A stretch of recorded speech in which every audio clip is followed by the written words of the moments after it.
Hello everyone, Blue Pearl Oracle here, back at you again, aka Rodney Goodwin.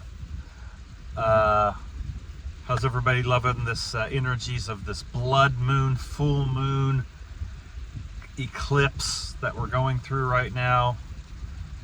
Something ominous in the air, you can feel it. And you know, it really does have to be about shifting consciousness here, looking at an internal level as to where things are still eclipsed with your mind and where things are wielding with consciousness to that overlay, to those things that are still overlaid, you know, still inverted within our lives, that are being eclipsed to our mind, to the sun, to our ignition.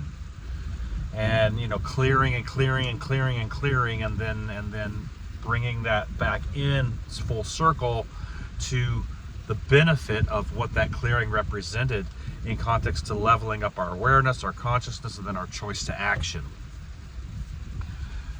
This is how we're changing it. This is how we're changing our lives. This is how we're changing our world. Even though it looks like we're sliding into the fucking abyss as a human race, you know, on the outside, on the inside, there's something happening inside us that's very powerful, and that's what I want to talk about today. This last week I've been pondering in my mind, you know, what it is, number one, you know, about what it is about relationships that is so difficult to master to the feminine and masculine aspect. What is it, number one? And number two, what does it really mean to be a mage? I just want to get into these briefly. You know, I don't want to be a long video here, but I just want to talk about a couple things here. You know, I've been contemplating in context to relationships, what is it that is so difficult for men and women, you know, who, you know, to cultivate relationships on a high level without, you know, distortions and inversions getting into the way, and then allowing those inversions and distortions to take the relationship into the fucking abyss, into the bullshit, into the shadow, and then, you know, sticking there and staying there and then not being able to get out, and then it just spirals downward from there into some bullshit, and then the next thing you know, you're just reeling, and all your solar plex energy is getting hit in context to, you know, feeling of those betrayals. So, you know, we all know that betrayal is the core wound in context to this, you know, not wanting to get hurt, not wanting to feel that pain of betrayal. Well, fucking feel it, goddammit. Feel that fucking pain, because that is what needs to be transmuted to your own self-worth and self-confidence. See, if we can feel it and transmute it and bring it into a space where the wound is becoming healed, then we are stepping into a form of mastery, not only with our relationship with ourselves, which is the most important relationship you'll ever cultivate, but then wielding that to correspondence outside of yourself to your partner. And having enough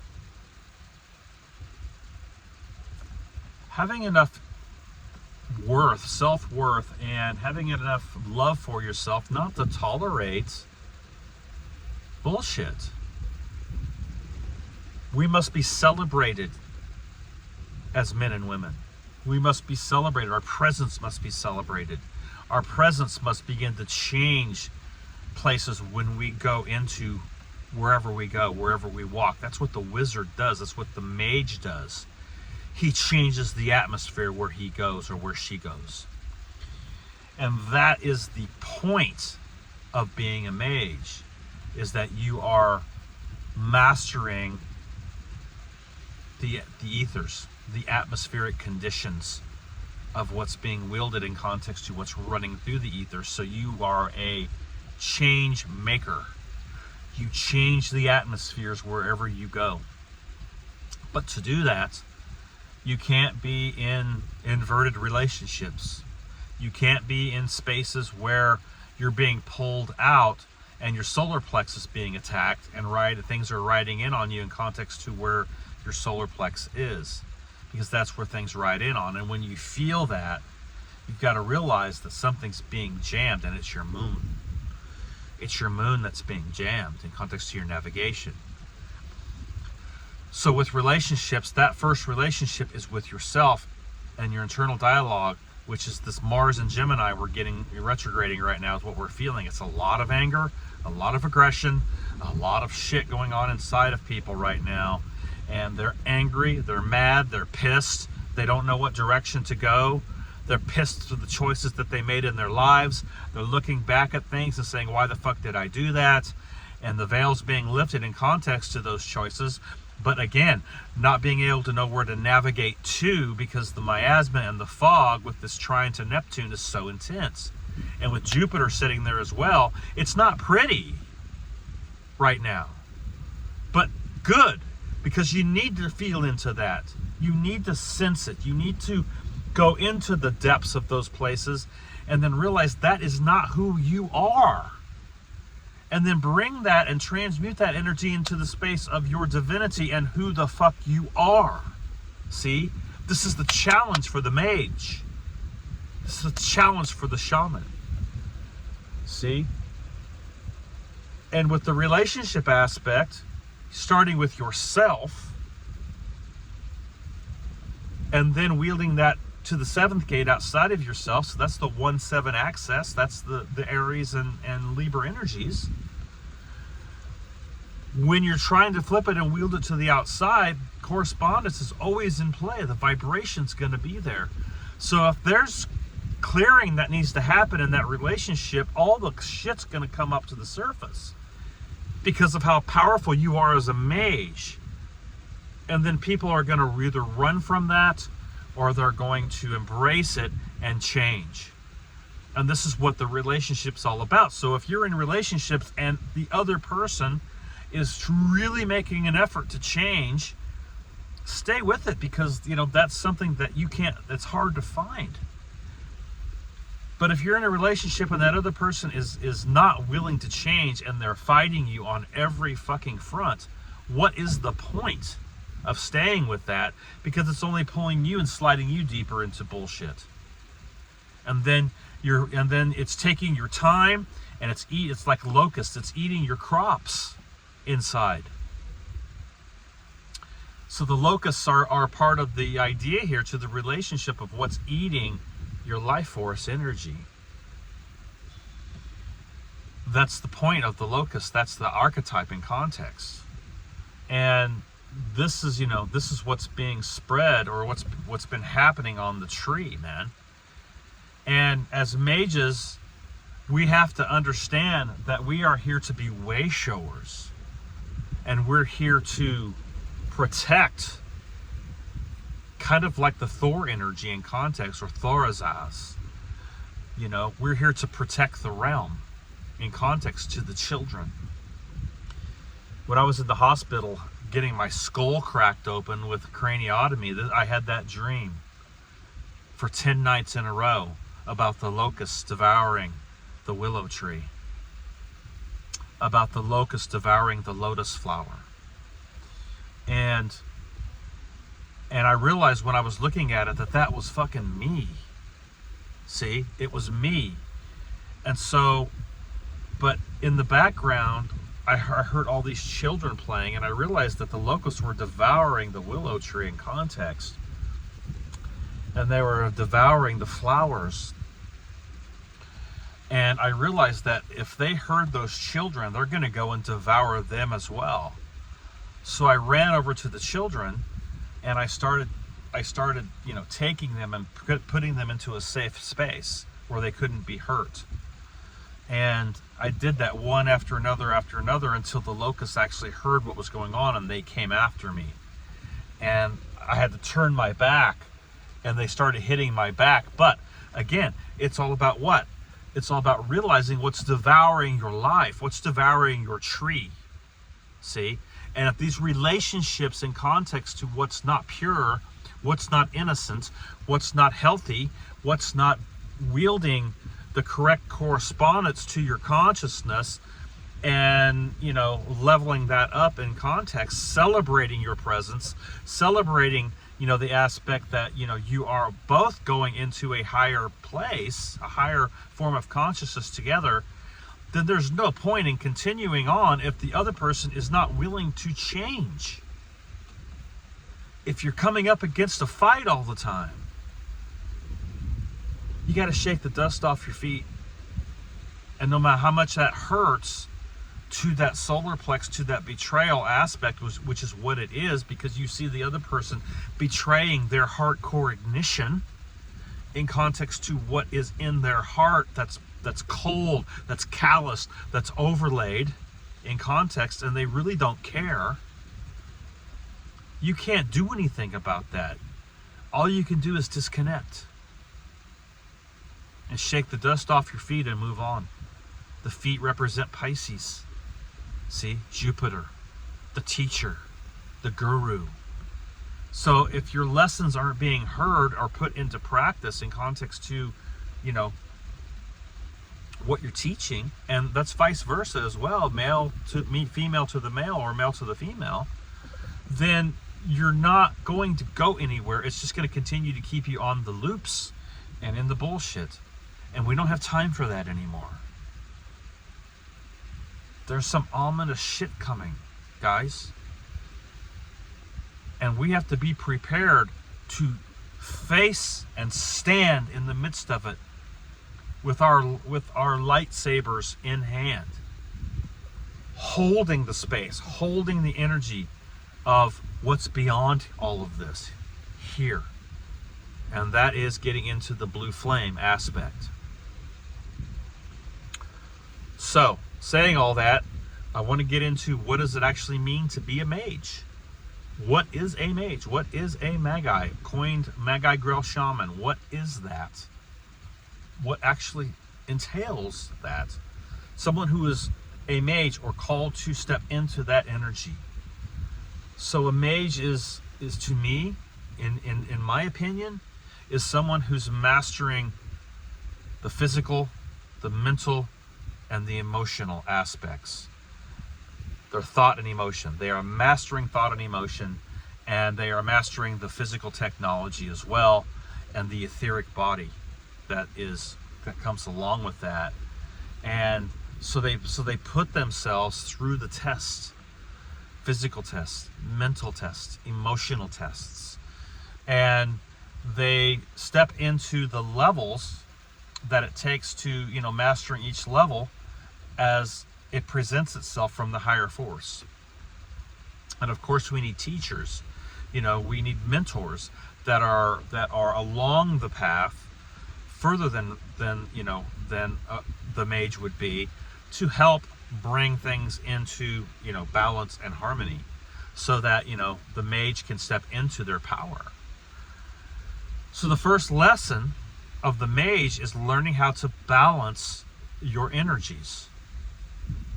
This is the first lesson that you have to begin to learn, is cultivating balance and harmony within yourself. And there's a lot of practices, out there to be able to do that. But again, nothing more powerful than the circle of the mage. Nothing more powerful than that in context to being able to balance your energy and creating a ritual in context to your sovereignty and free will, and becoming the actual ritual as an extension of your own consciousness. And learning how to clear your space, clear your auric field, clear things off, and then having awareness to realize that, where you're out of balance, and then understanding the indifference in context to that, and being able to wheel back into that balance and harmony, or to that seventh gate energy, where everything corresponds out in context. So those first 6 gates are internal, and then the second part of it, the 7th, 6th, the 7th, that's the 8th, 9th, 10th, and 11th and 12th gates, are external in context. So it's as within as without. So the first 6 gates are the initiatory gates in context, as far as I'm concerned. The 4th gate being the first gate of actual emotional intelligence in context to initiating emotional intelligence, which is the Cancer energy, which is ruled by what? Moon. So it's your moon energy that is important in context to being a mage and understanding your moon, understanding how it gets jammed, and realizing that it's your moon that's wielding your navigation. So this is why the moon is so important, because it does get jammed in context, and you get on these inversions and these shadow aspects, and you get pulled into them, and if you don't know the difference, you're in a labyrinth and you can't get the fuck out. It's like being in a maze, and every time you try to find a way out, you hit a wall and you get thrown back into, you backtrack trying to find another way out, and then you hit another wall. You have to burn the fucking maze down. See? Instead of trying to navigate through the maze, you've got to burn it down. It has to become ashes, because the maze represents, or the labyrinth represents, all the overlays, all the distortions, all the inversions, everything that we've been locked down in context of the Tesseract with. So what is it to be a mage? It's the idea that you're going to step into your initiation as an initiate, and you're going to see it all the way through. You're going to level up at every point, physically, mentally, emotionally, where you're making that connection with the higher force, you're making that connection to your star core, you're making that connection to opening your heart core intelligence, and then navigating things correctly to the protocols of truth and cosmic principles and cosmic law.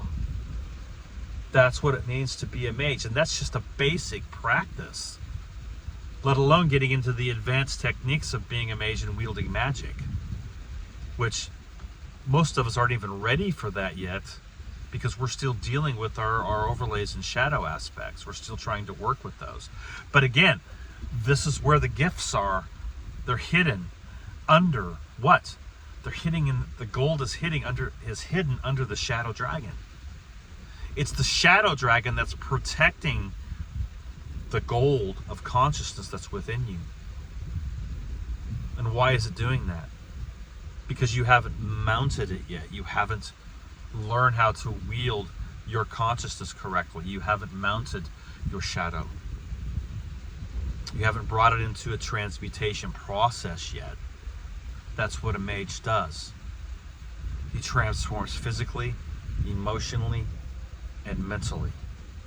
And everything starts with your state of mind, and where your state of mind is, and how you're wielding that state of mind to your choices.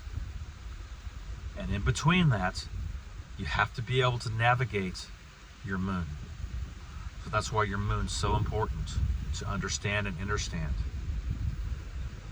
So when it comes to relationships, you're making the correct choices, and you're really dealing with the idea that every relationship has to be tested and tempered.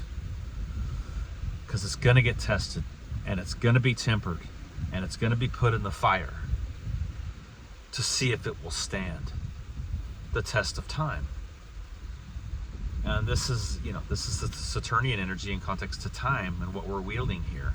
We're in a time machine, basically, is what this is. The heavens are declaring the times and the seasons that we're in. The firmament is the handiwork of consciousness that we see in the night sky. And being a mage is understanding and understanding and studying the skies, understanding your blueprints, your templating, your disposition, knowing who you are. This is protocol to being a mage. And if you don't know who you are, and you don't know your blueprint, and you don't know what's in the skies, and you don't know the times and the seasons, you're running blind. You are not stepping into your power. So being a mage is, stepping into your power and uncovering or deocculting who you are. Deocculting your disposition, your energies, how to wield your templating correctly. Mounting your shadow dragon. You got to mount your dragon if you want to find the gold.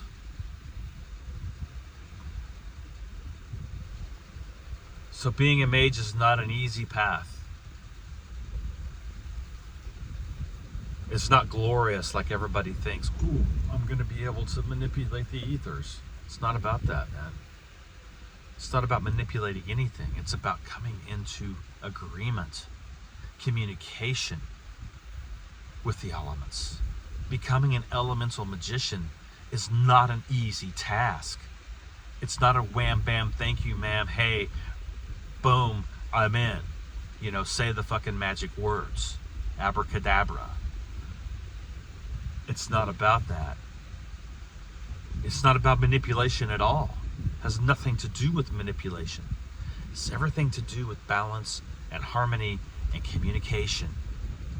Your internal dialogue, your state of mind, and then being able to communicate with the elements within yourself, and then to vibrational correspondence, then the elements will then respond to your energies on the outside. And then things become congruent, things become in flow, things become magical at that point. You start to feel the wind, you start to feel the fire, you start to feel the earth, you start to feel the water, because it's a part of you. Everything around you is a part of you. It's all inside.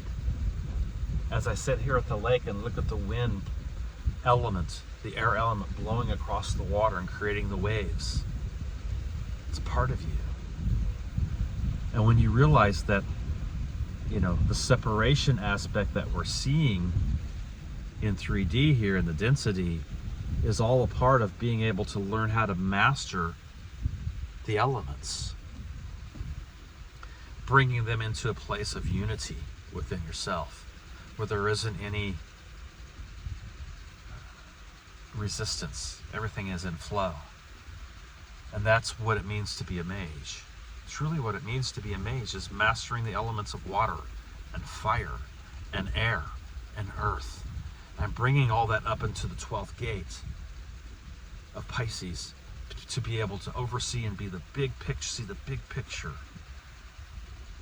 of what's actually happening. And that's where you step into your prophetic abilities, your seeing abilities, being able to see and hear. And past, present, and future becomes accessible to you as a mage. And you learn how to work things on the quantum level then. That's what it means to become a mage. That's what it means to do that work. And that is not easy work. That takes dedication, tenacity, strength, courage, vitality. It takes training.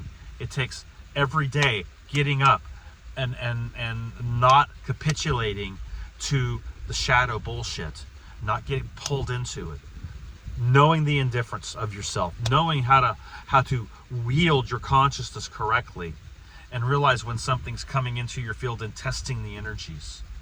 Every day you got to be on this, because let me tell you, the dark ones are not fucking giving up here. Okay? They're not. They're gonna bring this fucking war to our doorsteps. They already have in context. They're claiming that they've taken control of the reality field, and that's exactly what the fuck they've done for aeons. And it's goddamn time that we as mages start to step the fuck up and bring this fucking game to the fucking another level. And I know I'm passionate right now because I'm feeling this right here. My fucking lotus flowers burning inside of me today. Because I've had enough. And what we've seen going on this planet is a goddamn atrocity. The fucking pain and suffering of mankind because of the slavery that we are involved in context to our state of mind on a collective level. God damn, it's got to stop. And we as mages got to step up here, guys. This is the time. We got to. The games are fucking over, man. We have got to focus now, and things have to come together in 2023. This is the time that they are destined to come together to who is fucking real. So anyway, I know I'm getting intense right now because I'm feeling this, and it's okay. But I just wanted to set this out into motion, into the ethers today with this eclipse energy, because it is time for us as mages to become who we truly are. And I don't care, there are no excuses. There aren't any. You want to make them all day long, your mind, you're not on the field. You're sitting on the bench, or you're not even in the stadium. You've checked out if you're still making excuses and lying to yourself about some kind of bullshit, that, illusionary bullshit that you have inside. Oh, I'm just not good enough. Oh, I can't make it. I just don't have what it takes. It's all fucking lies. You do. You do have what it takes. Step into your calling, your purpose, whatever that is, however small or big that is. It doesn't really matter. What matters is how you step into it, and that you do step into your purpose. Because everybody's going to have to play their part. They're going to have to step into their power to get this done here, guys. So these mystery schools, so these training facilities, look, the mages of old, the yellow dragon, the black dragon, the white dragon, the red dragon, all had schools. They all had schools of magi, of mage schools that they were trained in physically, mentally, emotionally. These have to come back online on this planet. These schools, this training has to happen again. And we're the ones that have to bring it. And we have to set the foundations for this now. This is the time. And if you've been stepping into your work and your power, and you're moving into a place of being enabled, then damn it, do it. Just do it. And we're going to connect together. So anybody wants to hit me up, talk with me, connect with me, you can get a hold of me on my Facebook page, Rodney Goodwin. Hit me up on Messenger. You can get me hold of me at Hardcore Productions on Facebook, www.hardcoreproductions.com, or email me at hardcoreproductions9@gmail.com. I will be glad to sit down and just talk with you. Especially if you don't know where you need to go. We can get together and formulate a plan. We all need training. We all need way showers. So anyway, be encouraged. Much love to everybody, and have an awesome weekend coming up. And just remember that you are the one who makes the choice to step into your power. So step into it, baby, because that is where the freedom is. Okay, much love.